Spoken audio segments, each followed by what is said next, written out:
These long dog days of summer, I mean, we just made it through a heat wave. Mama was parched through this heat wave.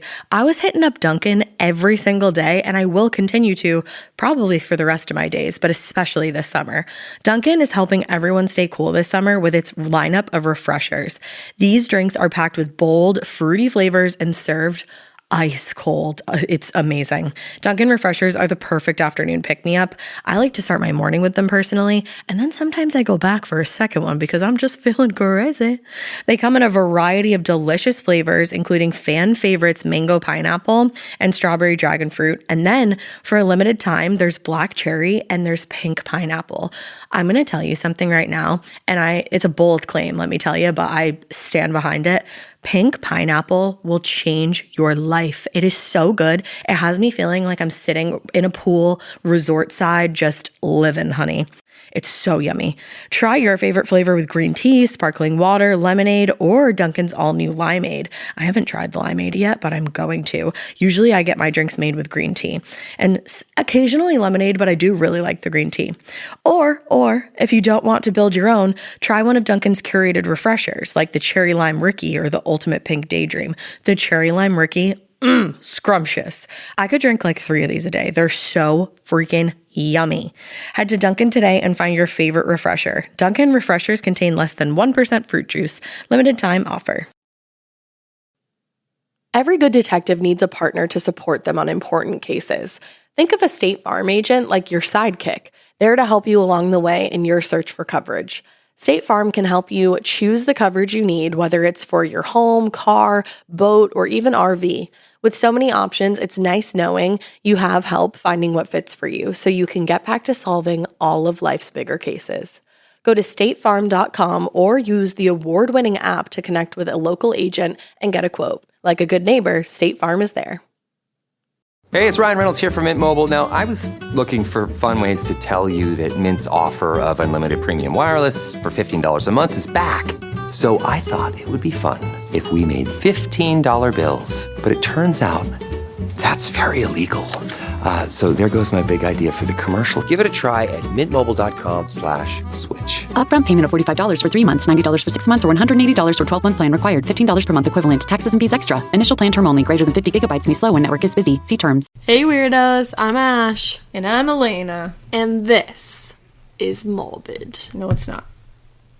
What? It's something else entirely. Oh, should I go? No, you can stay.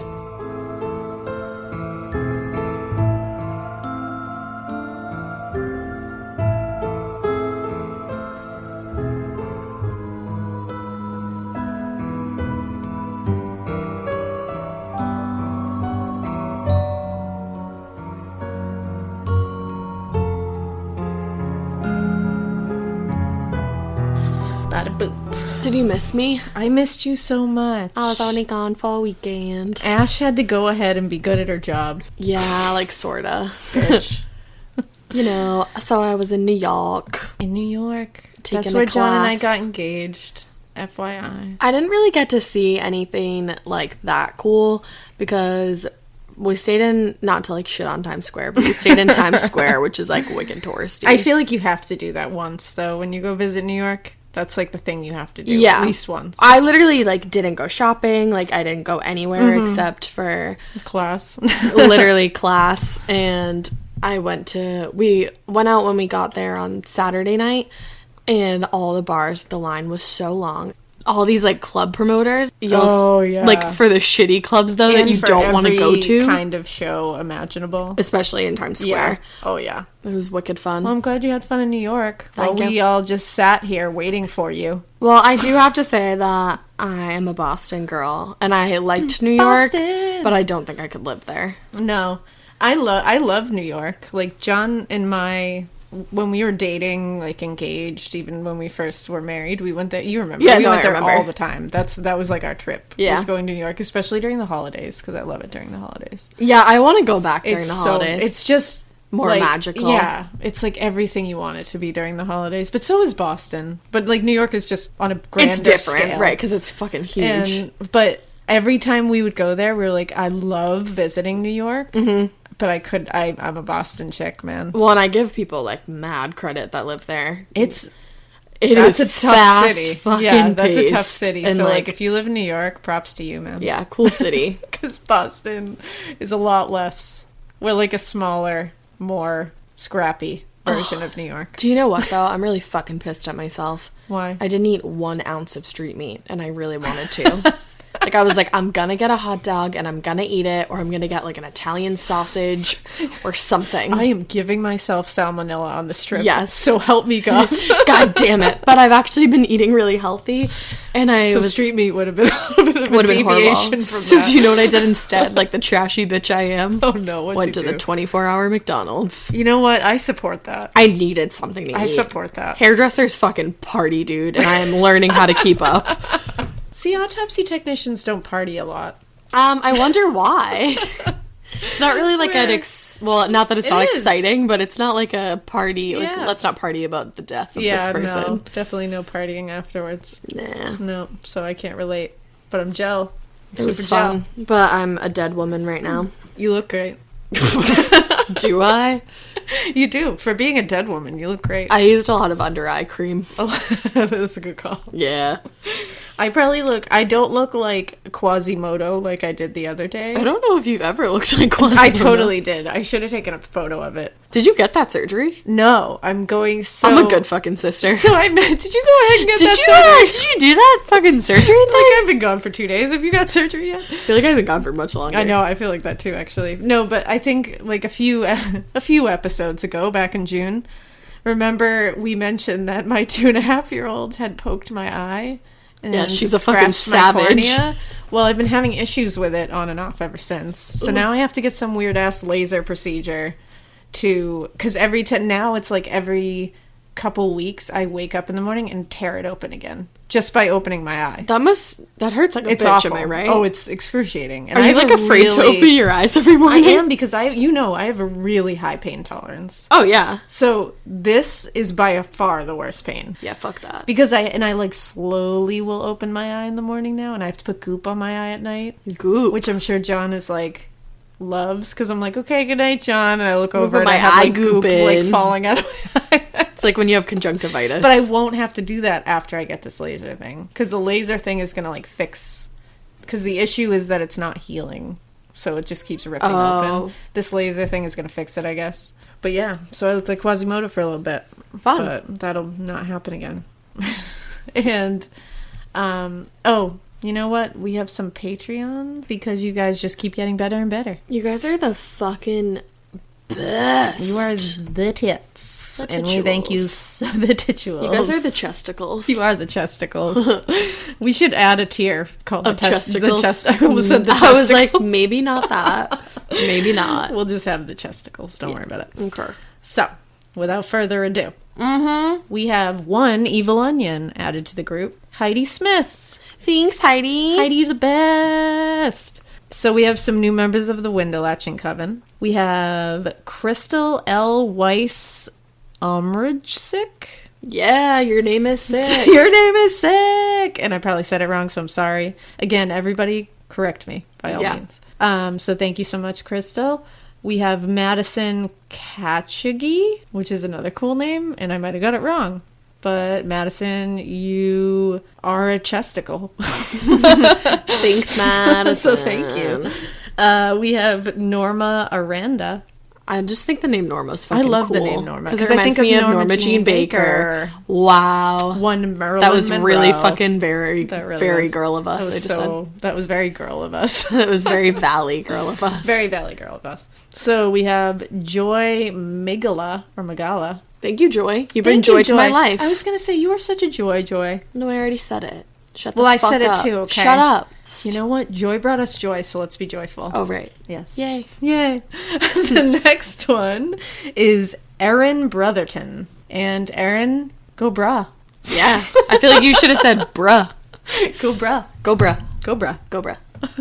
And the last member of the Window Latching Coven is Lauren O'Brien, who is a close personal friend of mine, and I love you, Lauren. Thank you so much for supporting our podcast. Personal friends. And I love you. So thank you, Lauren. If Alaina loves you, I probably love you. So we all love you. Oh my god, love. The whole Morbid family loves you. To round this whole thing out, we have a few members of the Jagged Little Bitches. My favorite little bitches. Shayna Ribeiro, and it might be Sheena, but I think it's Shayna. So I'm going to go with Shayna. I think Either Shayna. way, I like your name. It's pretty. It is So you pretty. know what, Shayna?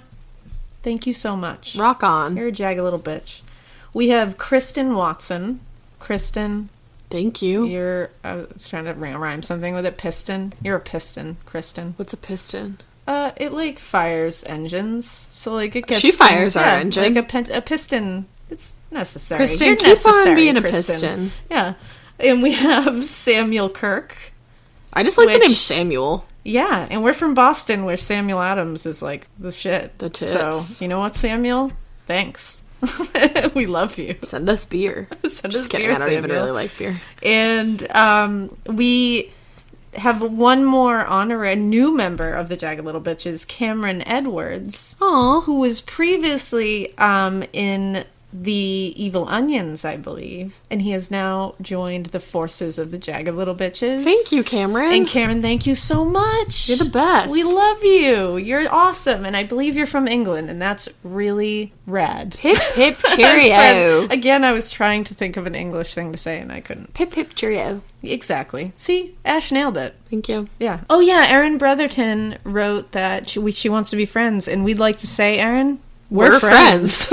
So that happened. So thank you. So, yep, here we are So we're in our friends. friendship. I have to mention, guys, how No, amazing it's you all everything.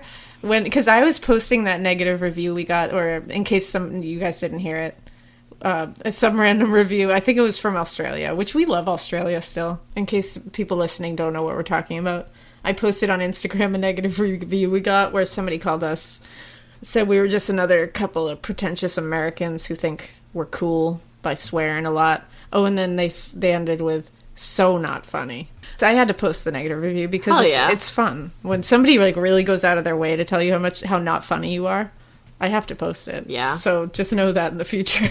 And the response we got from our listeners... That was the who- best. I was dying. I was like, you guys are fucking amazing. Like, the responses had me rolling. Me too. I felt so good afterwards. I was like, I love this weird little tribe of listeners that I Yes. love it. I Our love fucking it. weirdos, dude. You guys are amazing. And I just had to tell you that again because I can't stop telling you how amazing you are. Was that thunder? I don't know. Sounded like it. Spook.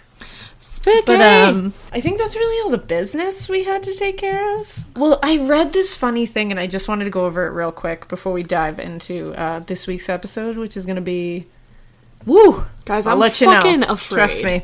But there was just some like quick little news thing I saw that I was like, wow, this is kind of funny. And she didn't tell me what it was. I didn't tell Ash what it was. So I saw this thing where Six Flags St. Louis, there's this contest going on in October. And I thought it was a pretty interesting contest that our listeners might appreciate. Because I thought it was funny. So people are going to be competing for $300 and season tickets to Six Flags. And then like a few other But this is in St. Louis. I can't do it. and in St. Louis, yeah. Oh. And all you have to do to get this is What do I have to spend do? 30 hours in a coffin. Nope. Annie just turned around like, bitch, what the She was fuck like, you "What?" said? Yeah, literally. So they're going to be, participants are going to be chosen. And then they're going to spend 30 hours in a 2x7 foot coffin from 1 p.m. October 13th to 7 p.m. October 14th at the park. And it's like celebrating the 30th year of Fright Fest, I guess. Wow. And they're going to get couldn't do like, that. they said they'll get brief bathroom breaks, but that's it. The rest of the 30 hours you're in the coffin. What if you have to poop? I And it's you gotta not so hold it, brief. man.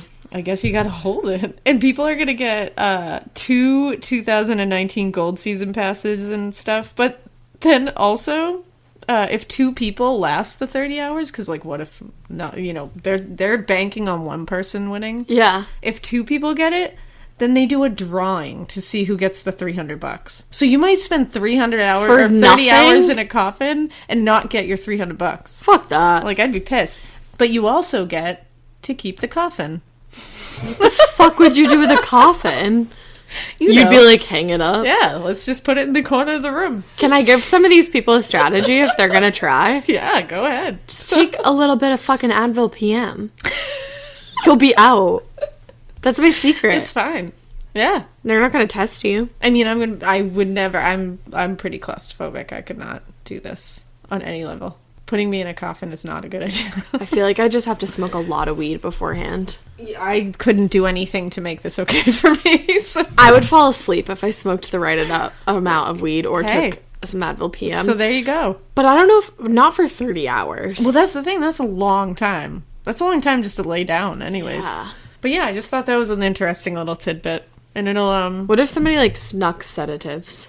Snuck sedatives. Is that what that's called? I wonder if they drug test you before you get in the coffin.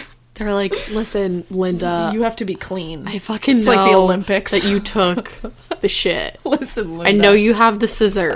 So just leave, Linda. Just fucking save this for the real heroes, okay? Real heroes.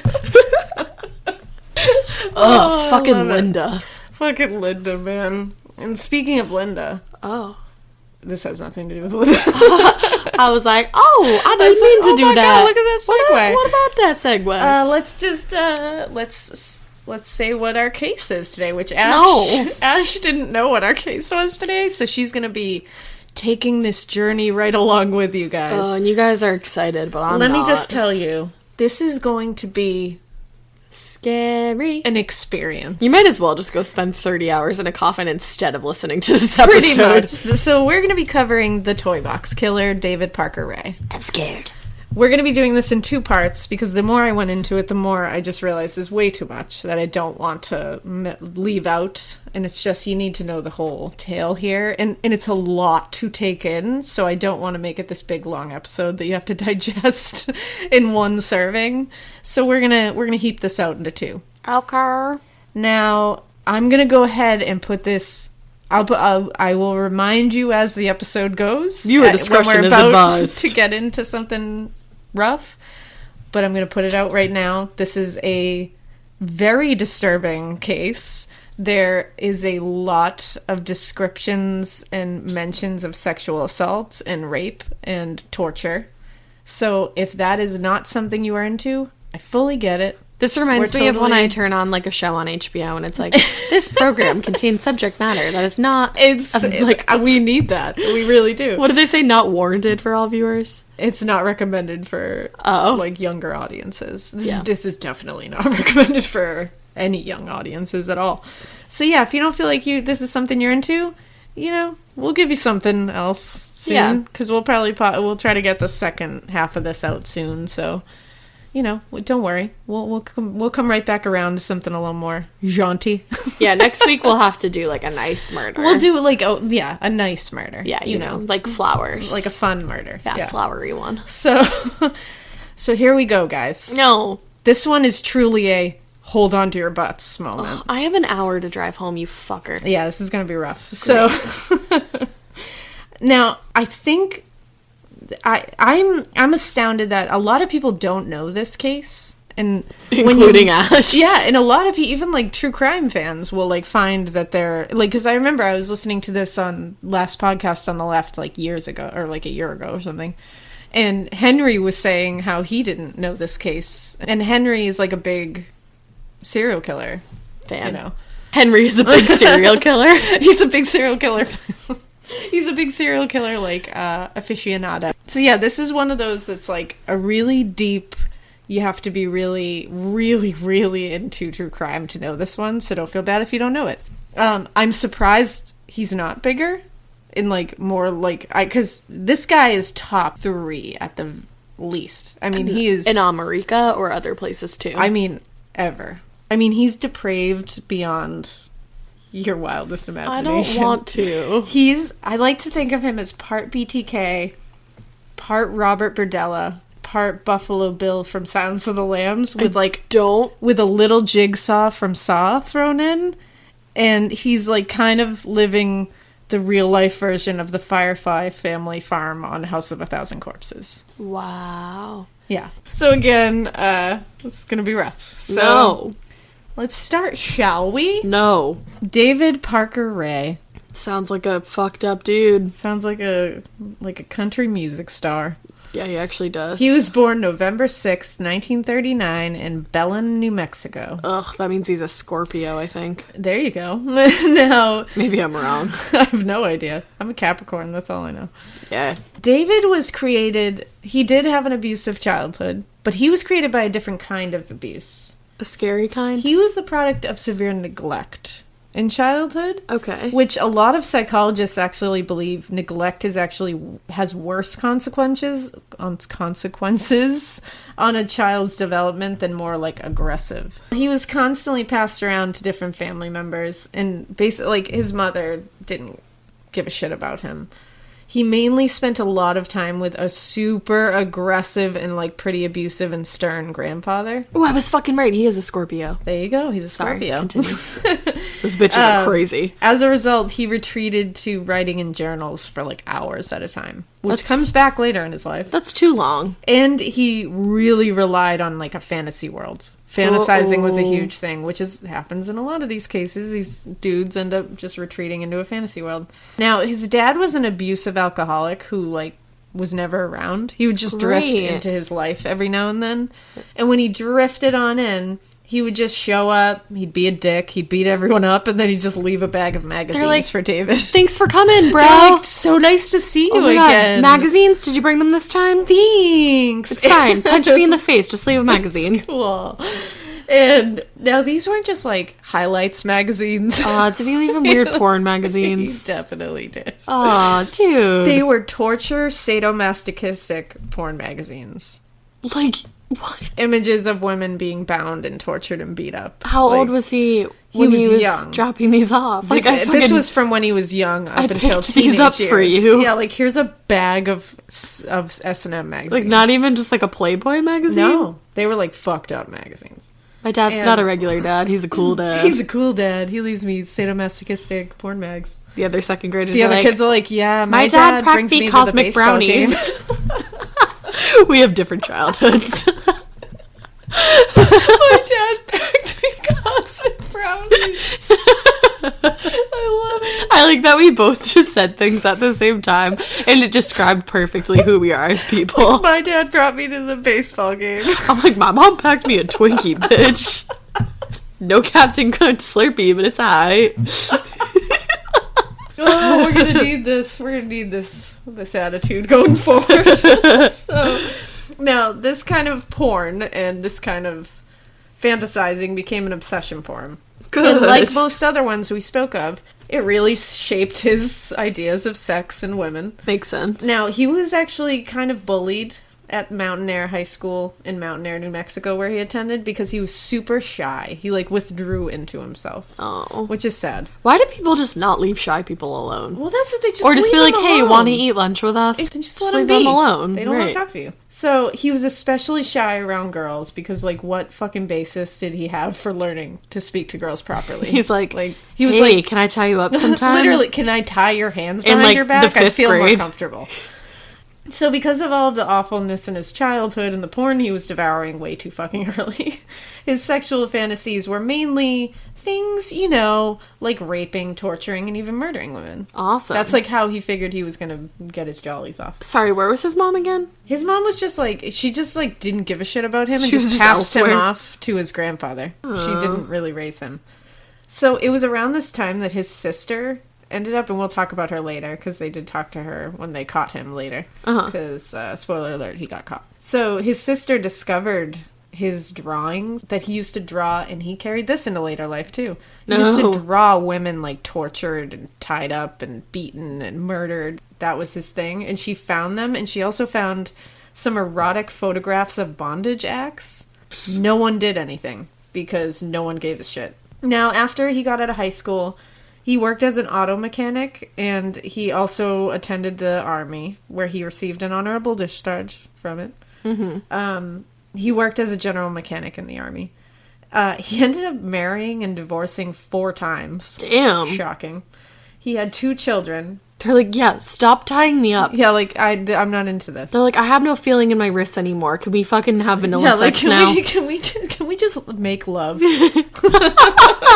David.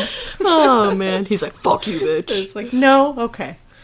So, one of his children was a son who he named David Jr. Oh. And imagine being him. Yeah, no thank you. Fuck that. They talked to him later, too. It's really sad. He's like, I changed my name. And he also had a daughter who he was pretty close to. I don't want to know anything Glenda about that. Jean Ray, who they called Jessie. That's all they called her? Jessie. Are Jessie Ray. Are they from the South? Well, we're in New Mexico. Do you think they called her Jessie? Or do you think they actually just called her Jessie No, Ray? I think they were like, Jessie. Jessie Ray. Because you can't say Jessie Ray. You have to say Jessie Ray. You have to say it. It sounds like just a Ray. You can't just be like, oh, hello, Jessie Ray. You have to be like, Jessie Ray, where you at? You're making my stomach turn a little bit. Sorry, Jessie Ray. Ew. All right, so Jessie Ray. And he ended up, after he got out of the army and, started being an adult, kind of, he started working as a park ranger and mechanic in the Elephant Butte State Park in New Mexico. Elephant Butte? Yes, and it's spelled Butte, which kind of looks like elephant butt or elephant booty, but it's Butte. No, it's booty. Elephant Booty Park. He was known by his coworkers and people super chill. Super chill, though. Aren't like, they literally, always? these people, like, I'll get into it later how shocked they were. Like, his boss, and I'll mention it again later because I'm sure you'll forget, but when he got arrested, his boss put him on paid leave because that's how much he believed in him. Like, he was like, no, this is crazy. He didn't do this. He's coming back to work. Yeah, so they said he was super charming, pretty quiet, but not like too quiet. And everyone said he was the guy who literally went out of his way to do favors for people. Shit. Like, he was like a reliable dude and he would help people out. And he also apparently threw like insane parties a lot. I mean, I'm always down for an insane party. Ash is like, I'm fucking there. I'm on board, David Let's go. Parker Ray. I'm a hairdresser. Yeah, I can do this. I'm a hairdresser. I'll attend your party. I'm just kidding. You don't want to attend his parties. Nope. So, clearly no one knew that he also happened to be one of the rarest types of sinister personality types, which is a sexual sadist. Oh, no. This is someone like Ted Bundy, for example, who can literally only get off by having another living person being tortured or put through some kind of immense pain and suffering. Can you imagine if that was the only way that you could do your thing? And apparently, there was a thing where they found out that he had contacted like someone at Viagra customer support when he was young, like a teenager. Because he couldn't get it up? No, because he asked them if Viagra would help him achieve an erection without having to hurt someone. And Viagra was like, red flag. And Viagra was like, sorry, the connection's really bad. Click. That's probably what happened. And, when they're like, we're recording your call for customer service. And they were like, did you hear that warning? No? Okay, bye. Bye, little David. But yeah, he literally wanted to find out. So that's how bad it was for him when he was like a teenager. He was like, will this help me be normal? Achieve a normal? That makes me sad because it's Like, not his fault at that point. He was conditioned. Right. Like, he was programmed. I mean, you don't have to go and fucking And kill he was people. literally being like, will this help me just have sex with someone without hurting them? I'd be like, no, but a psychologist might. Later, I'd be like, I need to go. It's my lunch break now. So the other person that's going to be involved in this case is a little lady named Cindy Hindi. Shut the fuck up. Shut up right now. No. Cindy Hindi? Cindy Hindi. Shut the fuck up. Hi, I'm Cindy. Hindi? See? Yeah. So, Cindy Hindi. Shut the fuck up. Who does that mean? It's his very much younger girlfriend. Oh, how much younger? Who participated in some of this. She's not crazy younger, but... Much younger than him, okay. So, Cindy Hindi. Shut the fuck up. That's her last name. Her first name is Cindy Hindi, and her last name is Shut the fuck up. It's hyphenated. Yeah. So, Cindy grew up in a nightmare as well. Yeah, because her fucking mom named her Cindy Hindi. Yeah, it's like, come on. Nightmare on day one. She was born on February 6th, 1969 in Seattle, Washington. Mm-hmm. She was pretty much ignored throughout her childhood by her beauty pageant obsessed mother. Oh no. Her mother didn't put her in beauty pageants. She herself was in beauty pageants. So it wasn't like a Honey Boo Boo child? It was not a Honey Boo Boo child. It was not a Cindy Hindi child. Oh, it was. No. She could have benefited. She could have. She could have had a TLC special with some cheese puffs. She could have used that. But yeah, she just didn't pay attention to her. She was psychologically and sexually abused. And at one point, throughout her childhood, her stepfather sexually abused her. Yeah. Molested her. And at 11 years old, she finally got the courage to tell her mother. And her mom didn't Her give a mother, fuck? the stepfather was like, I didn't do that. And so the mother decided to choose the stepfather and kicked her out of the house at 12. Where do you go? So your 11-year-old comes up to you and is like, yeah, the dude you married has been sexually assaulting me for years. And you're like, yeah, I think you should just leave. Like you little 12-year-old? You 12-year-old. So I'm in she ended up on the grade. streets of Seattle at 12 years old. And she started dealing and doing cocaine pretty young, and being just a super violent human. She started doing cocaine at like 12? Pretty much. Fuck! She went through a ton of awful, violent relationships with dudes. And she was tiny at like 105 pounds. Well, yeah, because she was doing fucking coke all the time. But she was apparently like pure muscle. Like Really? everyone who knew her said she was fucking pure muscle. Or was she just in a coke and rage they all the said time? probably. It's probably a little mixture. She was of just it. lifting cars She was just everywhere. raging. And several people close to her at different times in her life, including ex-boyfriends, said she could easily beat the shit out of a 250-pound person. Wow, good for her. Yeah. I mean, yeah. Well, like now, but like... She did end up having a son at 16 years old while living out on the streets. And by her late 20s, she ended up having 2 more children, 2 daughters. Oh, wow. And by 2 to 3 different dudes. Yikes. So she obviously couldn't take care of them because, like, why are you having kids while living on the streets and doing copious amounts of cocaine? I don't know. But so when the youngest was like 10 years old, she just sent them away to live with their grandparents. Her mom? You know, the really good And grandparents. her dad that raped her? You know, Well, her the stepdad? molester. Give him a proper home. A+ childhood. So in 1997, she got in some deep shit for selling cocaine to an undercover agent. Oh, no. So this was at around 37 years old. Oh, no, girl. So after this bust, she was ordered to take a drug course, and she wasn't going to do any of that. And she was like, let me tell you, I know a lot about she was drugs. like, you know what? I'm not going to do She's like, that. I could teach this course. Exactly. So after bailing on her kids, she left Seattle for New Mexico. And she became like a huge bar rat and just a piece of shit by this point. So Good. she got busted for a DUI and was sentenced to 30 days in jail with 6 months probation and 50 hours community service almost immediately upon arriving at Truth or Consequences, New Mexico. Okay. That's the actual name of the town. Truth or Consequences, New Mexico. That's crafty. Right? I guess it was named after like a radio show. What the fuck? Yeah, that like said if a town named themselves after their radio show, they would broadcast there or something, and they were like, yeah. So, Like, sounds but like then a good it becomes idea. very ominous when a serial killer starts doing his thing there. So she performed her community service at the state park where one David Parker Ray worked. Oh, and he was like, look at that cute little Cindy Hindi. This is where she met him. And they became regulars at the Blue Water Saloon, which is a place where a lot of, bar where lots of locals and parks employees hung out regularly. Sounds like a Lifetime movie. And they hit it right off. Because one of the biggest things they shared was a love of sadism. Oh, she liked that too? It's a real love story. Yeah. It's a Baby, real just love say story. Yes. This is the original Notebook. Is it? Did they just like Say re-script the whole They thing? they tweaked it a bit, Yeah. but it's basically the same. So by January 1999, Wait, they're like, Cindy Hindi doesn't work for the Cindy female Hindi. role. We're gonna change her to Allie. I had no idea what that girl's name was. I was going to say instead of Cindy Hindi, it's but I forgot. I didn't know her name. Allie. I saw that movie once. I think it's Allie. I have no idea. I hate that movie. I'm pretty sure it's Noah and Allie. I think The Notebook is a terrible movie. I'm not a huge fan either. I don't hate it as much as you do, but I saw it once and that was it. in high school I used to watch it if a boy broke up with me. And then I was like, what am I doing dating boys? What am I doing dating boys? Love it.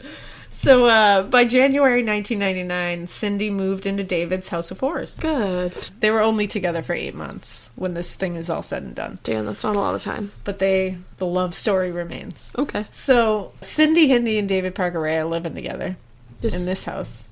David Parker Ray did his thing, for which we're going to get into, for what authorities believe could be like 40 years. Wait, how old was he? He was like 60? 57, I want to say. So he started when he was, I don't math. A teenager. And they believe in that time he may have kidnapped, tortured, and murdered somewhere between 40 and 60 women. What the fuck? So he's like prolific. Now, why do they feel so sure about this? Because David Parker Ray kept detailed, meticulous diaries all through adulthood. He started that shit when he was young to escape his household and his family, and he continued it. Whoa. Now, he didn't just keep diaries of like, today I had eggs Benedict and a very weak cup of coffee. Your girl loves an eggs Benny. I had no idea. I don't love a weak coffee. No, I hate weak coffee. But his diaries were records of his crimes that included dates, times, locations of where the kidnaps happened. So like a fucking confessional? And literally the victims with detailed descriptions of their stay in his house of horrors and the torture he inflicted upon them. Oh, so they stayed in his house? Oh, yes. So she did know. She had no way out of it. Oh, yeah. Trust me. Ew. Oh, I don't And want to do this. You're here. You're here. You're with me. It's This is like when you show up to school because you think that you have like a cool assembly, and then you get there and it's like, and you're like, I don't want to be a part of this. about like not smoking weed, and you're just you're- like, why are we here? This is your assembly about not smoking weed. I feel like this is your assembly about not torturing fellow human beings. Exactly. And I'm like, okay, I'm not gonna. Well, he would not just describe in detail what he did to these women and how he took them and everything. He would write about whether they were turned loose after he tortured them killed? or whether he was killed them, but he never wrote where he put the bodies. Wait, so he would turn people loose? Some people he let go. A lot? And you'll find out why more of them didn't come forward or even know in sometimes what They happened. didn't know what. Oh, You'll- God, you'll start hear. talking. It's gonna get intense. He never wrote where he put the bodies. Now this guy, he was smart. I mean, he was a Well, they mechanic. are. He put together a lot. He could build things like, you know, he could engineer things very well. And he was just smart about what he was doing, unfortunately. And no bodies have ever been found in this case. Ever? But it's because, one, he never wrote down where he put the bodies, and two, he lived next to a large expanse of desert, which we'll get into in a little bit, and one of the largest man-made lakes in the United States. So Did he they had check the desert and the lake, though? many places to put those bodies. Well, they did, but you can only, I mean, Check so much yeah, of it. it's like you can't get every square inch of the desert. So he was also, as we'll get into in a little bit, he was a drifter for a while. He didn't stay in one place for a long period of time. So let's set a scene. Okay. On March 22nd, 1999, at 3:22 p.m., a 911 operator in Sierra County, New Mexico, received a kind of weird call. Mm-hmm. It came from a residence in the area, but the caller wasn't responding when she answered the phone. All she could make out was what was clearly like a scuffle and a fight happening, and the phone was clearly off the hook. The caller eventually hung up, but the operator was like, all right, something was That's weird. scary. So she called the number back. A woman answered, and she was annoyed, out of breath. It's clear something was going on. And she told the dispatcher that she had accidentally phoned 911 and that everything was just fine. And then it wasn't. hung up really quick. So the dispatcher had her instincts firing at fucking maximum velocity that day because she was like, nope. So she called the local police, she reported the situation, and she requested a welfare check at this address. So it was Deputy David Olston that was sent out to 513 Bass Road, located in Elephant Butte, New Mexico. Elephant booty. Elephant Booty, New Mexico. I want to live there. No, I don't. Now, Truth or Consequences, or T or C is what the locals call it, Shut the is tiny, very tiny. It consists of mostly trailers with dirt roads. Are we moving Yes. to Truth or Consequences? Yes. We're just leaving. We're just going to take Up off. and go. Yeah, Okay. we're just going to up and Sick. go. So, Let's do our first live show there. from Truth or Consequences In a Mexico. trailer. We're like, hey guys. We have Sirois with us. No, we don't. We do not. No, thank you. So it sits along the vast Chichuan Desert. Chia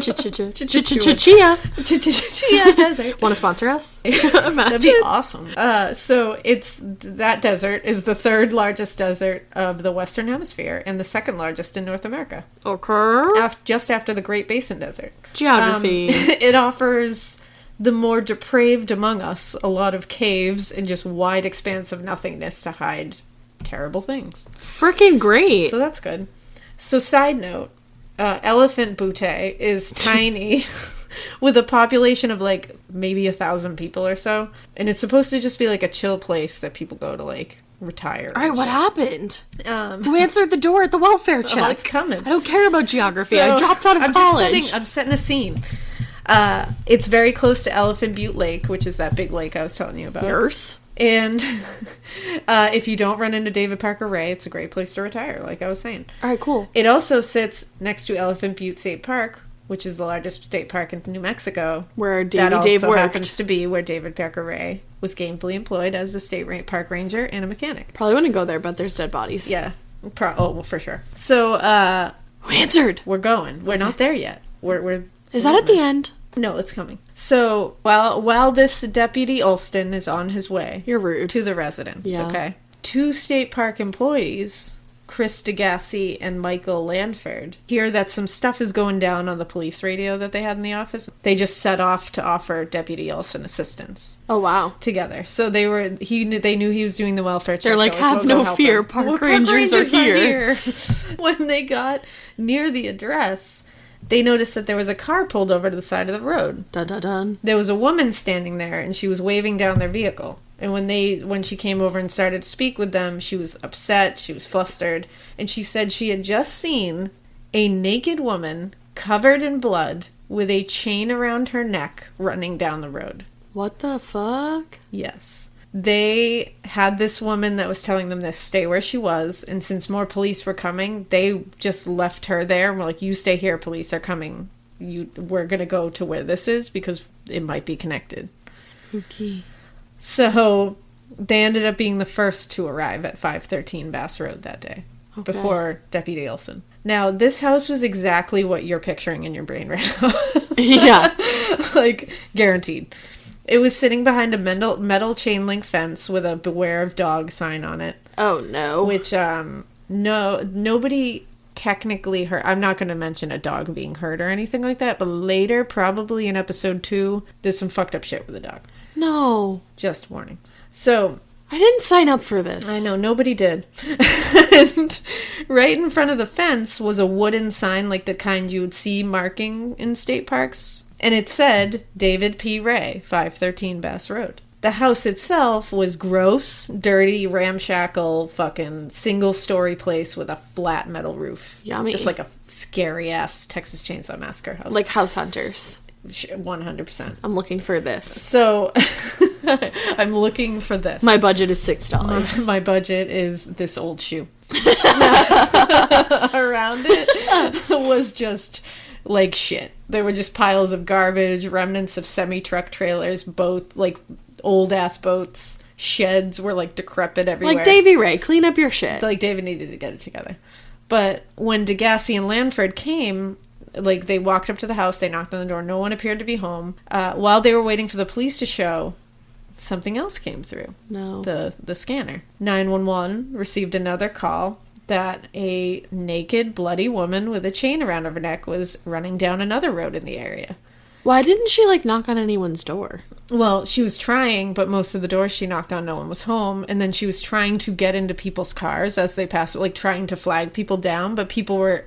Can you fucking imagine a naked, bloody woman trying to get in your car? Well, it's like, you gotta look out for number one. That's like do you stop? Like, no, I'm sorry. You don't help people. I'm sorry. No. Yeah, because you don't know. Girl. Like, maybe she's just trying I'm gonna report it for sure. Oh my god, that's like the fucking lady I drove by. Exactly. Oh, I just You're got gonna chills. report that shit, like, right away? Yeah.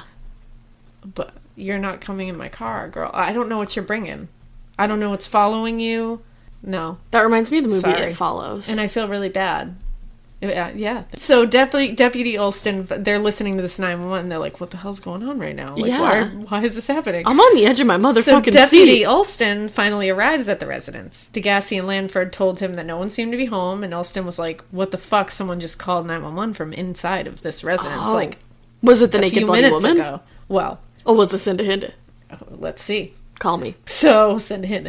So, Sierra County sheriffs arrived on the scene now, and the four of them were like, let's just search the perimeter. So they searched the perimeter of the home, and then they entered because they were able to be just to make sure no one was in there, like, and needed assistance. That was their, like, probable cause to get in there. They didn't have a warrant yet, so they couldn't do a full search. Oh, shit. But no one was in there. They did find some interesting stuff. Tell me.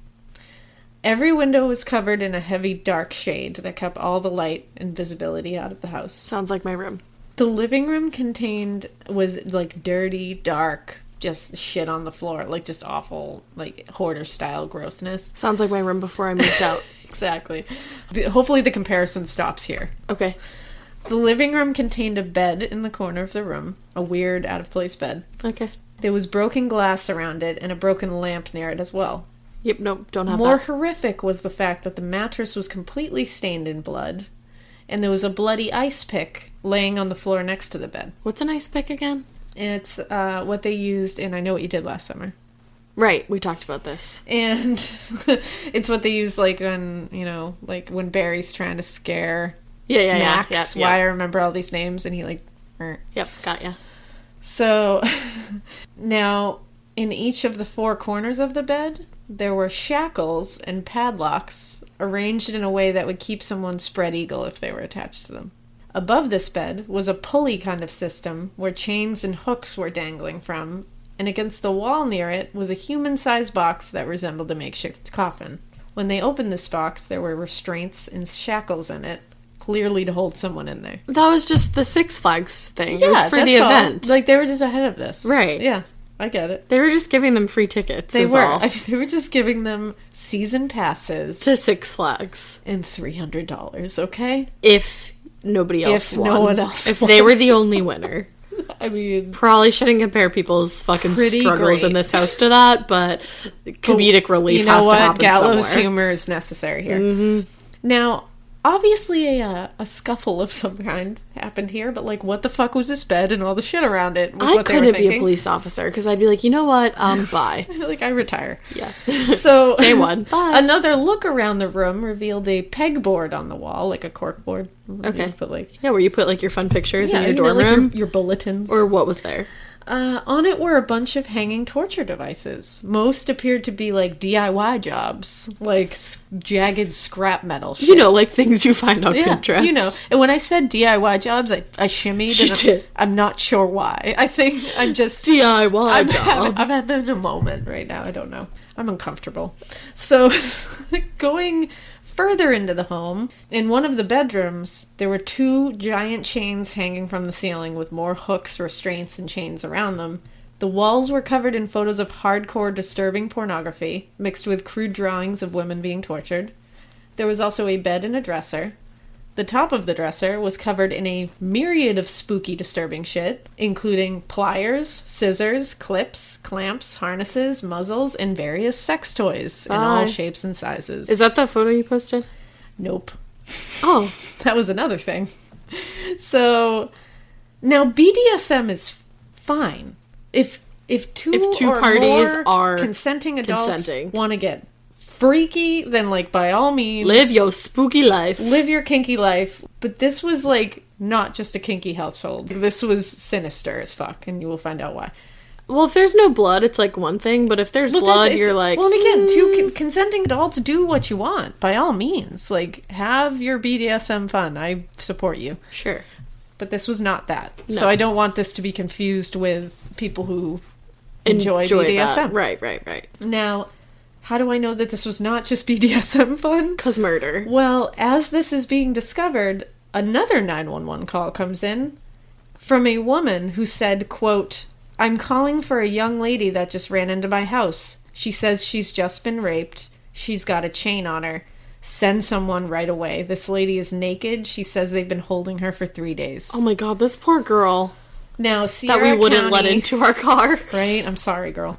So Sierra County Deputy Peter Bodowitz, I think it was, responded to this 911 call, because now they're having to send people everywhere because there's like naked women, there's just like all kinds of craziness. And when he Good for arrived, this girl though, like breaking out. oh, however wait she until you did. hear how she did it. It's amazing. This girl was, the way she maintained her brain here is unbelievable. And so this guy responded to this call. He went to the residence that they called from to say she was there.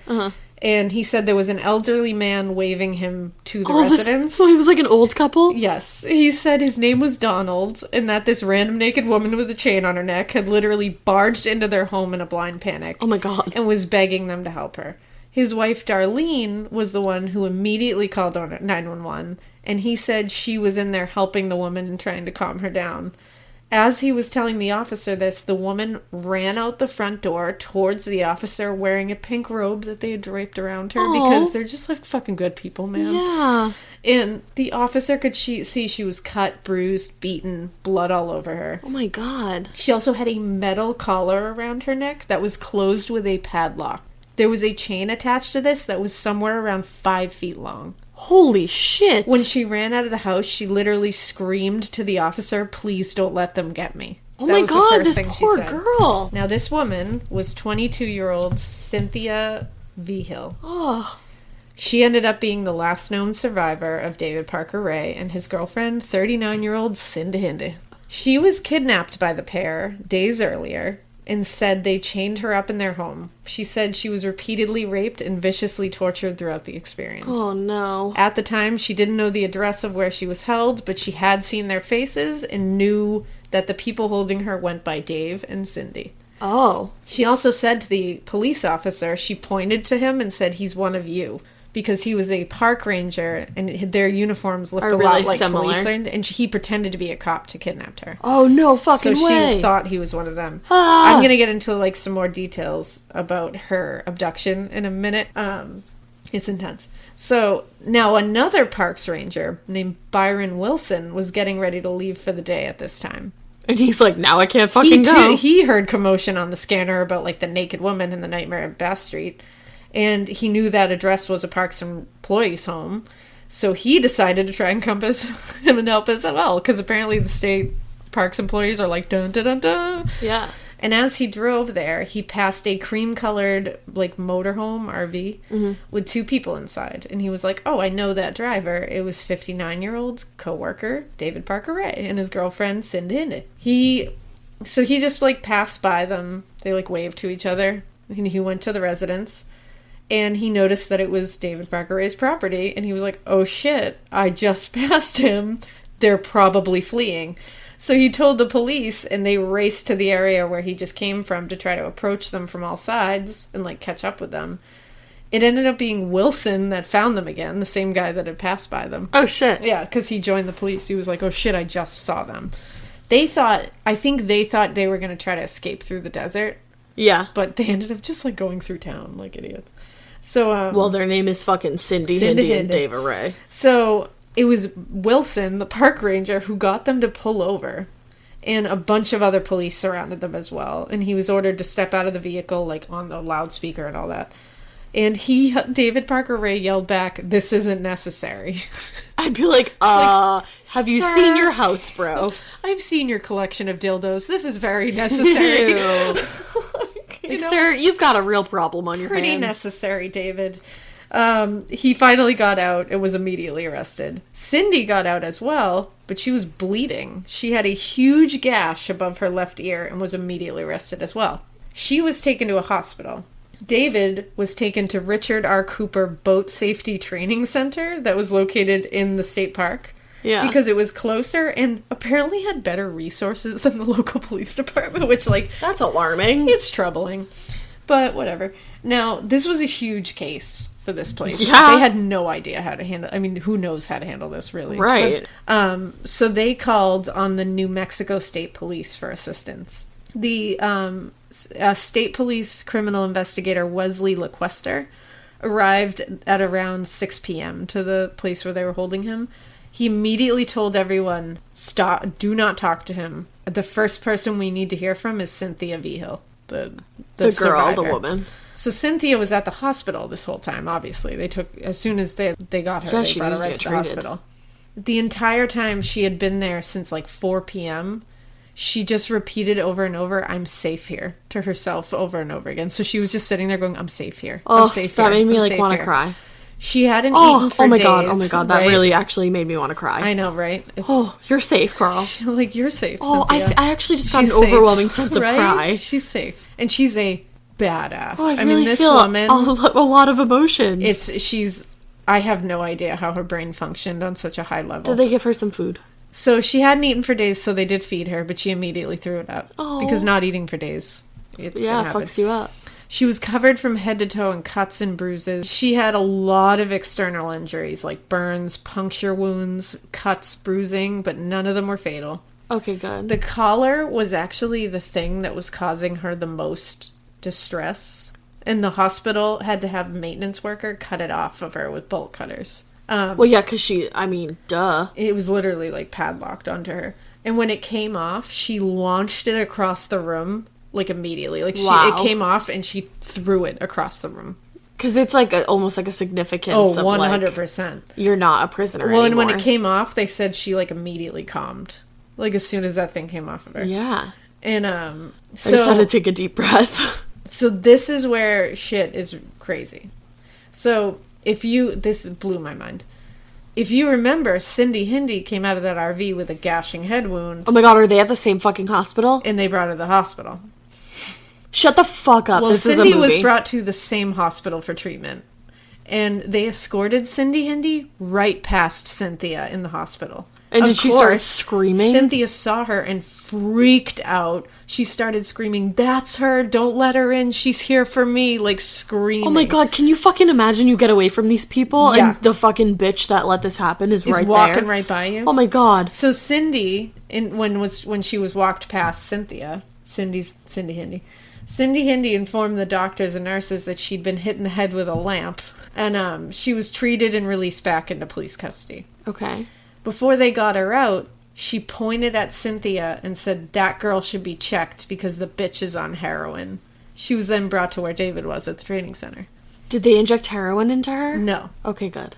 This is when Cynthia was interviewed by the police, because the police got there, and remember the police investigator was like, "We need to go talk to Cynthia." Why did she say she was on heroin? Is that going to make sense? Yeah, it is. So they wanted Cynthia to be able to talk as soon as possible for, like, the most accuracy, because obviously it's better when you get it fresh. She admitted to the police that she had lost her mother at a young age. She was very close to her mother.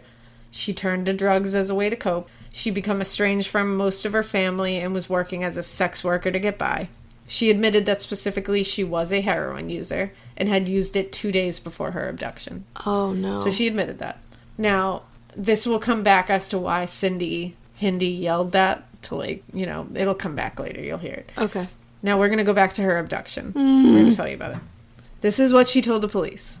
On March 20th, somewhere between 10 and 11 a.m., she had been walking to a restaurant in Albuquerque. She was passing through a parking lot and she ran into someone who she was, like, kind of familiar with. This guy pointed to a motorhome parked nearby and said, like, that dude in there would like to hire you for your services for the evening. So she was like, I don't have money. I need money. And she went over to the motorhome. She said the man behind the wheel was older, tan, and had very wrinkly skin. From, like sun-baked skin. Uh-huh. Slicked back. Gross. Like, light hair. And a bushy mustache. The exact description of David Parker Ray. Oh, no. They discussed price. He introduced himself as Dave, and she said he was normal, very nice, everything was fine. Once they left the parking lot, he showed her a badge and said he was an undercover cop and she was under arrest for solicitation. So when he did this, Cindy Hindi appeared from behind a curtain behind her and tried to handcuff her, but she fought because she was like, "You guys are You're fakes. not a This is fucking not a cop." So she started fighting. Well, he had to pull the motorhome over, and David got one handcuffed on her wrist and then dragged her into the back of the RV. Oh, God. He tried to handcuff her to a pipe that was fitted in the back of the RV, but she kept fucking fighting. So Cindy busted out a cattle prod and threatened her with it. So he chained her to the pipe and kept driving with Cindy now in the passenger seat. A cattle prod? Yes, a cattle prod. And, well, Cynthia was not going down just yet. She kept messing with her restraints, the handcuffs, and she noticed that the screws that were holding the pipe to the floor were loosening as she was fucking with them. So she started slowly turning each of them until she took them all out. Oh my god. She was able to slip off the pipe, but right as she did that, the motorhome stopped at a traffic light. She didn't know that was going to happen. She fell into a wall and made a sound. The noise got Cindy up out of her seat, and she went by there and used the cattle prod to make her compliant. They then stripped her naked, duct taped her mouth, and chained her to another part of the motorhome. Oh god, no. She said the drive was very long. And when they stopped once for gas, Cindy used a gun and warned her that if she screamed, they'd just kill her. So when they finally got to Ray's home, it ended up being 150 miles from where they abducted her. Oh my god. So she was back there naked with duct tape over her mouth and chained to something for 150 miles. They pulled the RV way, right up to the house so that she couldn't get a look at what. This is a paid ad by BetterHelp.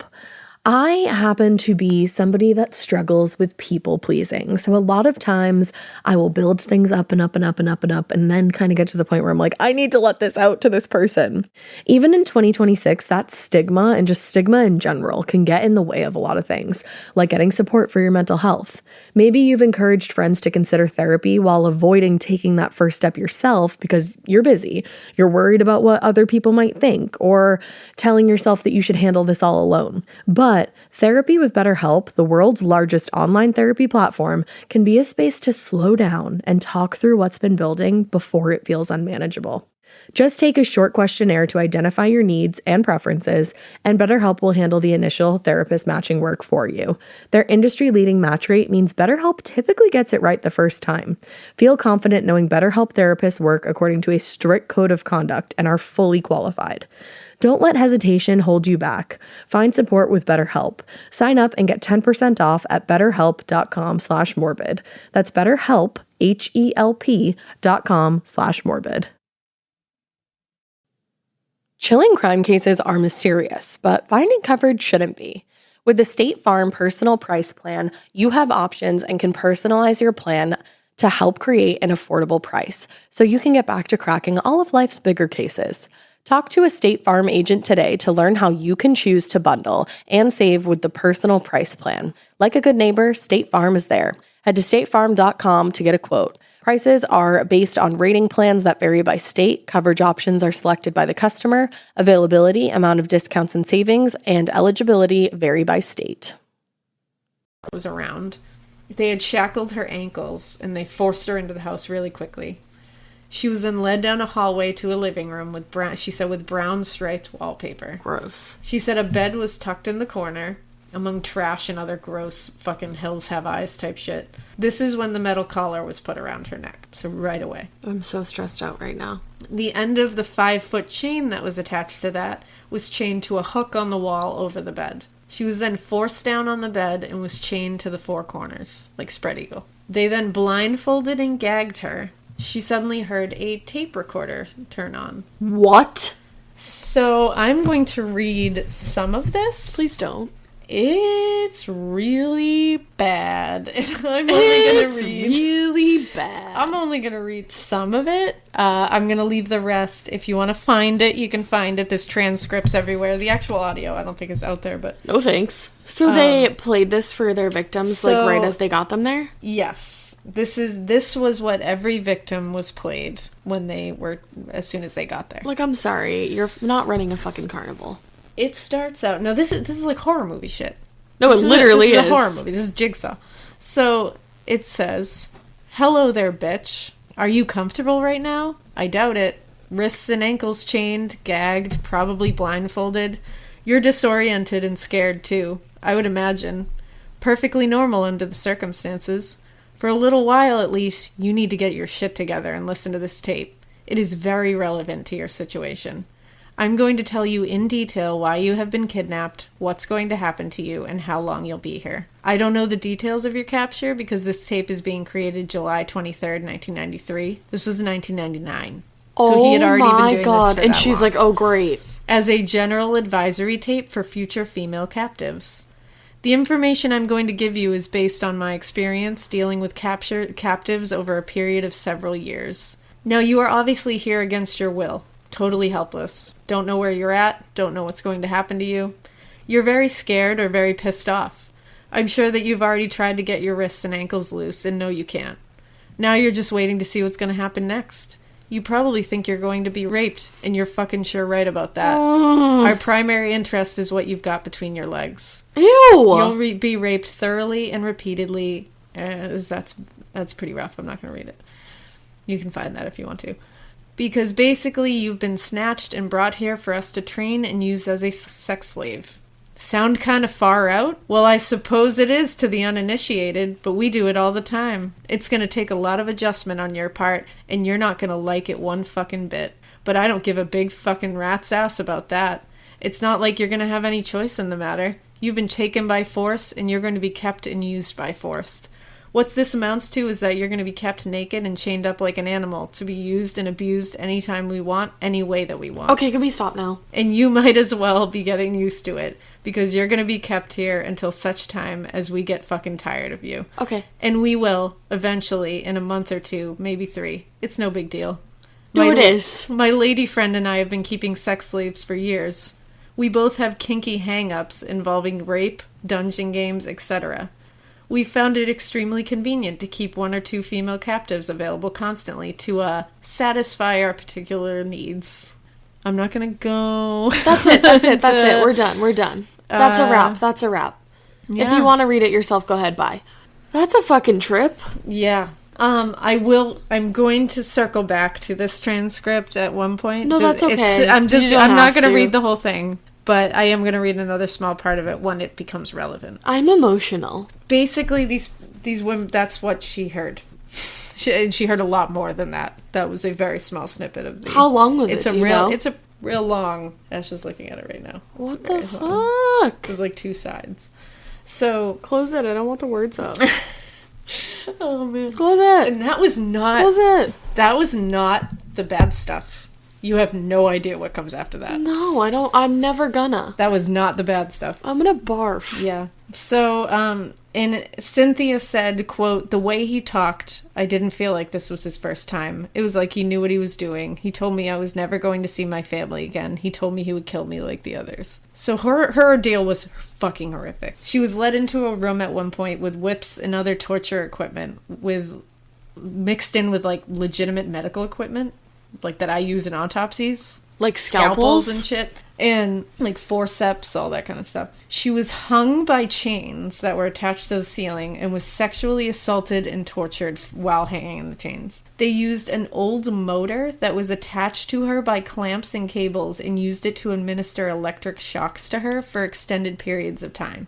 It was so bad that she would pass out several times as a result. What the fuck? She even said that when they were not actively sexually assaulting and torturing her, they would chain her to the bed by all 4 limbs and her neck while they just sat next to her on the couch and watched TV, like casually. Like when they would get breaks where they didn't feel like sexually assaulting her or torturing her, they would just watch TV with her chained up next to them. What? Throughout the whole thing. How does that happen in your life? Right? Throughout the whole thing, David Parker Ray took multiple photographs of the torture while it was happening. He also showed her photos of other women he had done this to. She woke up on the morning of March 22nd, the 3rd day she was there, and saw David Parker Ray wearing a uniform she thought was a police officer's uniform. Obviously, it was a park ranger uniform. Before he left for work, he told Cynthia that he had a surprise for her, his toy box. This had been discussed vaguely a bunch of other times around Cynthia, but she had no idea what it was. But she had heard the word toy box. So before he left, Ray thought Cynthia had to be too weak and exhausted to try anything, so he removed the chains from her legs and arms, but left the collar that was attached to the wall. Yeah. The whole time she was alone with Cindy for the whole day. Cindy just sat around and watched TV mostly because she's a big fucking little low-fast. And at one point, around 3 p.m. that day, the phone rang, and Cindy answered it. She placed the keys to Cynthia's restraints down on the coffee table. Moron. Cindy was just talking on the phone, and she just, like, walked into the other room while chatting. Cynthia took this moment to stretch her leg out to the table, and once she got it, she hooked her foot around it and pulled the whole table towards her. She grabbed the keys, and instead of immediately unlocking her restraints like anybody else would, she took a second to think, and she was like, Cindy could walk into this fucking room at any second. And I need to be smart about this if I'm going to make this work. Oh my God. So Cynthia slowly started pushing the table back to where it originally was. Because she was like, if Cindy walks back in, she's going to see that table moved if I don't move it back. And if she doesn't see it moved, then she might not notice that she put those keys there. Wow, and nothing will be amiss, right? Well, as her leg was outstretched to push the table back, Cindy suddenly walked back into the room. No. She saw her. She was fucking pissed.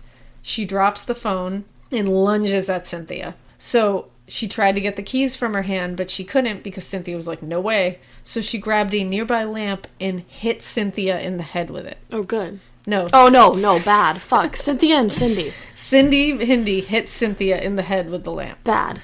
The lamp shattered into pieces, but Cynthia was so hopped up on adrenaline at the prospect of escaping that she didn't even feel it, she said. Good. So she got a lamp shattered over her head, and she kept fighting. Like, that kills somebody. Oh, yeah. While they wrestled, Cynthia grabbed the phone that had dropped on the floor and dialed 911. Oh, my God. This was the call that was originally answered where they heard all the scuffle. When Cindy went to end the call, Cynthia grabbed an ice pick that was just casually laying on the fucking floor. I was going to say she had lots of tools. And slashed her on the back of the head with it. She was now, Cindy Hindi is dazed and bleeding immediately. So Cynthia took that opportunity to quickly unlock her chain and run out of the fucking house. Holy shit. She had no idea where she was. She was 150 miles from where she was taken. She hadn't seen during the drive where she went. Right. So she literally has no idea where she's going. She finally sees Donald and Darlene's mobile home, and she ran into the door and begged Darlene not to let them get her. Darlene said, the woman who helped her, she said, quote, her wrists looked like hamburger meat. She had beautiful long brown hair, and it was all matted with blood. She was dirty all over. Her breasts were black and blue, and there were more bruises all over her arms and legs. Donald heard the commotion and ran out of the bedroom to see this whole thing. When she saw Donald, Cynthia begged him to take the collar off her neck. Like, immediately was like, please get this off my neck. But he said he really wanted to. But he didn't know how. But he said he felt it was also something the police should probably do because he was like, something happened here. I don't want to tamper with what's going on. Like, yeah. He was like, I really want to take this off of you. I don't think I can. So he was the one who grabbed the pink bathrobe to cover her with. Oh, what a nice man. While Darlene called 911. And while they waited for the police to come, Cynthia hid shivering under the kitchen table. Oh my God. That's how scared she was. Now, this whole interview where Cynthia told this whole thing was done by the criminal investigator Wesley LaQuester. After he spoke with her and heard all this, he went back to where David Parker Ray and Cindy Hindi were being held in separate rooms at the boat safety training center. Hurt them so badly. They both claimed that they did kidnap Cynthia, but they claimed it was for the purpose of aiding her in kicking her heroin addiction. Oh yeah, by chaining her to a bed. They said they chained her up to get her out of her. Well, they just were trying to get her through the super rough withdrawal period. Obviously, Ash. Stop judging, okay? Stop judging. I hate when people do horrible shit and they're not like, I do horrible shit. No one bought this because it's the dumbest story ever. It doesn't make any sense. And she's covered in horrible bruises. Yeah, it literally. In one walk and into we that saw house, your house. Yeah. So both of them were charged with 1 count of kidnapping, 1 count of assault, 1 count of criminal sexual penetration, and 2 counts of conspiracy. After being charged, they were transported to the Sierra County Criminal Detention Center, and that's when they stopped cooperating. They stopped talking. March 23rd at 7:30 p.m., the search warrant for David Parker Ray's property was officially approved. Where do you think that they put all the shit that they find in people's houses? How do they get rid of it? Well, they don't get rid of it. It goes in an evidence locker. Oh yeah, that was a really dumb question. It was, but I love you. Thank you. I'm just really well, not this is okay. a lot. I'm emotional. This is a lot. Yeah.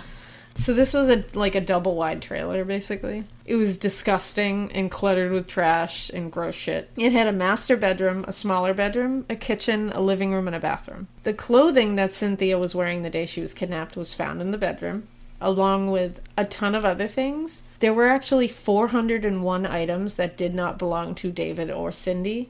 Lots of women's jewelry, among other items like women's clothing and women's accessories. 401 items. Now, this house sounds like a fucking nightmare, right? Mm-hmm. You have not heard the worst of it, my What's friend. the toy box? Beside the house was a large 25-foot white semi-truck trailer. A huge steel deadbolt was locked on the door. Uh-huh. A locksmith was brought in to unlock it, and what they found in there is one of the walls was what I posted a photo of on our Instagram. And is that the toy box? Yes, that's just one corner of the toy box. This was David Parker Ray's toy box. When you walked in, signs were on the wall that said Satan's Den and the Bondage Room. For good reason. The main feature of this toy box was a DIY gynecologist chair. Oh my god. It was black and in the center of the trailer. It had stirrups, cables with electrodes, and straps all over it. What the fuck? It was on a small track on the floor that allowed someone to slide the chair backwards and forwards. No. On the ceiling above the chair was a large mirror, so the victim was able to see what was happening to them. What? No. Shit's gonna get very... warning. What? Warning, everybody. It's real. Real right now. So just like, hang on. Hold on to your butts. Every square inch of the walls, ceilings, and shelving in this trailer were covered in various methods of torture. There were leg spreaders, a branding iron, leather belts, paddles, clamps, sandpaper, What? saw blades, No, needles, no. suction cups, forceps, whips, and speculums. What's a speculum? It's what they use during your a pap smear. I wish you could see Ash's face right now. Where do you... I feel like I should take a photo of your face. No! There were several syringes and bottles of ammonia and chloroform. The place was fucking chock full of sex toys. And they weren't just like run-of-the-mill sex toys. They were made from wood, metal, and plastic. Oh! Perhaps even most disturbingly, get ready, No. a 15-inch motorized dildo was found. It was attached to a giant motor with some kind of switch that had 3 levels: buzzer, light, and probe. I'm not laughing at this. I'm laughing at Ash's face. 15 inches. Yep. Motorized. Yep. Ropes, pulleys, handcuffs, and chains hung everywhere. In one corner, there was a wooden contraption that seemed to be handmade, and it was used to forcibly bend a victim over. Oh my god. To rape them. No, I'm not kidding you. I feel nauseous. It's rough.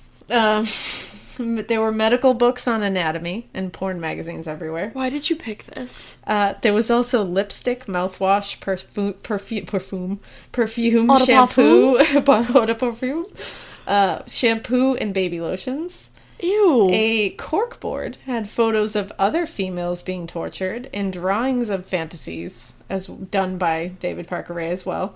Scattered along the walls were also medical photos of anatomy and detailed diagrams of methods of torture. One of the large metal drawers pulled out to reveal a slab, not unlike those found in the morgue. One of the most disturbing pieces of paper in the toy box was a list of instructions that was found on a wall that detailed how to use a mechanized tool to inflict maximum damage to a victim's breasts. So what the instructions No, said... I don't want to know. This is what it said on this thing that was used to... Hold your titties. Destroy breasts. It said, quote, "This process is very painful, and due to the constant motion, the body will not adjust to the pain. During the operation, the subject will remain in extremely painful duress." So that's fucked up. A sign above these said "The Lure of Satanism," and he also had placed 2 fake skulls nearby with candles, like shit you would find in like a 16-year-old emo kid's room. Like, fuck you, guy. Hung up on one wall was a long black robe with a red cape and a Barbie doll wrapped in chains. There was also a clipboard with a list of names, and alongside it was another paper that contained some words of encouragement, not for the victims, but for David himself. It was kind of like an affirmation of sorts. And it's not, I know what you're thinking, it's not like the ones that like your life coach or your yoga teacher gives you. It's not kind of the same. It read, quote, "Remember, a woman will do or say anything to get loose. They will kick, scratch, offer money, bite, yell, beg, scream, run, offer sex, threaten, lie, wait for opportunity. Standard excuses are sob stories, menstruating, pregnant, venereal disease, AIDS, sick kids with babysitter, have to work, a sick baby, a sick parent, claustrophobia, missed by husband or friend, bad heart, can't miss school. Don't let her get to you. If she is worth taking, she is worth keeping. And she must be subjected to hypnosis before the woman can be safely released. Never trust a chained captive. So one of the things he says in the audio tape that he plays for these women is like, whatever you say, I'm not going to believe it. Like, you can say whatever you want, it's not going to work. And I think this is to remind himself, like, no matter what they say, don't let them go. Or, like, don't give them any sympathy. What? There was also an old television that was mounted on the wall at the foot of the torture chair that also had a video camera aimed at the torture chair. And it was on, like, a tripod. The entire trailer had been soundproofed so no one outside could hear anything. Oh my god. Now, when they went in there, this is what they found during their search warrant. So this is when the FBI was called in, because holy shit. They went to town. Like, can the FBI even call anyone for help? Literally. They're like, hey God, are you busy today? Or do you not fucking exist and shit like this happens? Like, what's happening? They went to town gathering and processing evidence because there was just so much of it. I mean, like, where do you even start? The FBI's behavioral science unit was utilized for this case as well. This is when Cindy Hindi started talking. Why? She agreed to be formally interviewed by the behavioral science unit. Was she excited or something? And what she said was she decided to come clean. She said she did know that David was a dangerous, sick dude when she got together with him. She said he had informed her about all of the shit he had done over the 30, 40 years or so before they met. And wait until you hear what Cindy Hindi has to say, because we have not even scratched the surface. What? We haven't even scratched that surface. No. We've only talked about Cynthia Vigil. Oh my god, do we have to talk about other people too? We haven't even talked about the people he murdered. He murdered people. And we have not talked about the other ones that got away. How many? So, are we talking about? Part 2 is going to be the conclusion. Hey, you know how you call in sick for work? I'm gonna call in sick next week. I'm feeling kind of sick. Yeah, I'm not coming in today. Well, I have something lined up for next week, and I had something intentionally. Is it fun? Fluffier. Is it fluffy? It's fluffy. I need a pillowcase. We'll do a fluffier one, trust me. So this is part 1 of the Toy Box Killer, David Parker Ray. How long is part 2? Part 2, we're gonna wrap it up. We're gonna wrap it up in a nice sandpaper bow. Oh. I literally told my husband, you might not want to listen to this episode. I'm going to tell everyone I know you might not want to listen to this episode. No, everybody listen. I'm going to tell everyone I don't want to listen to this episode. Yeah. Annie, I'm not okay. Next week, we're going to get more into Cynthia. We're going to get more into, what happened after they were arrested. We're going to talk about the stuff they found after that he was arrested, because they found that he had murdered people. They found videotapes. They found a whole myriad of spooky, awful shit. So we're going to get more into that stuff next week. So you'll hear more about how because Cynthia has been on Ellen? ID Discovery. No, she's not been on Ellen. I don't think this is really an Ellen topic, but I feel like, can Ellen host next week? I don't want to host. Ellen, do I have a story for you? Can Dr. Phil host next week to see what the fuck is wrong with you for doing this to your fucking nice little sister? You're fucked up, Alaina. You're fucked up, man. So yeah, I promise. Part 2, we're gonna give some more shit. You're gonna find out that it'll all be wrapped up in a bow that's at least somewhat satisfying. Not all satisfying, but somewhat satisfying. I feel nauseous. Yeah. So.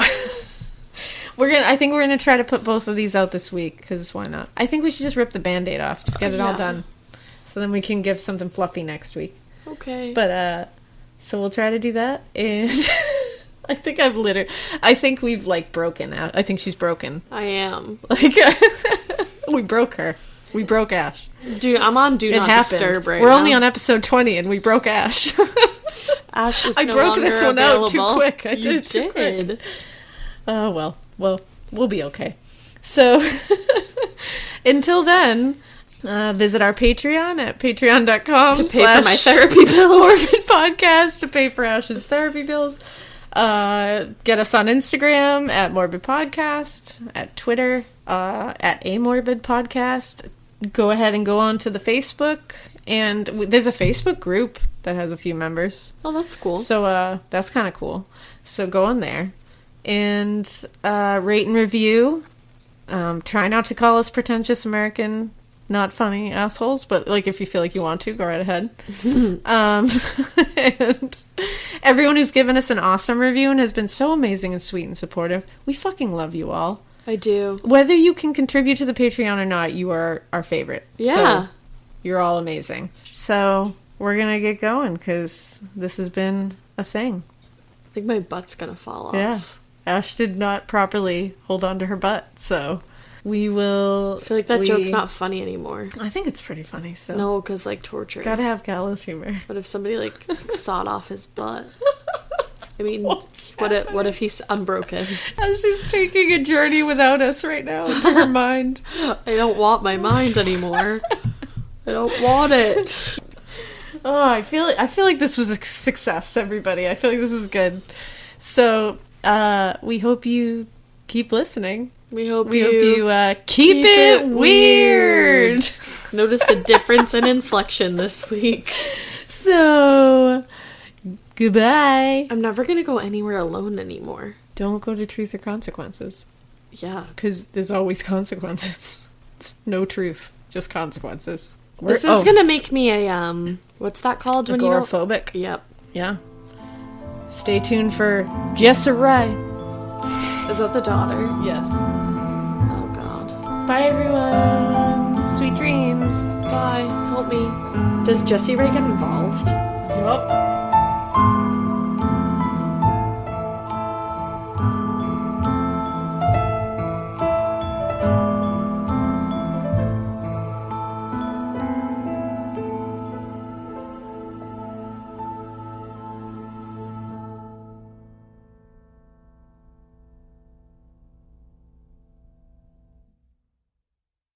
You've tried melatonin, the white noise machine, the blackout curtains, the magnesium, and you're sleeping fine.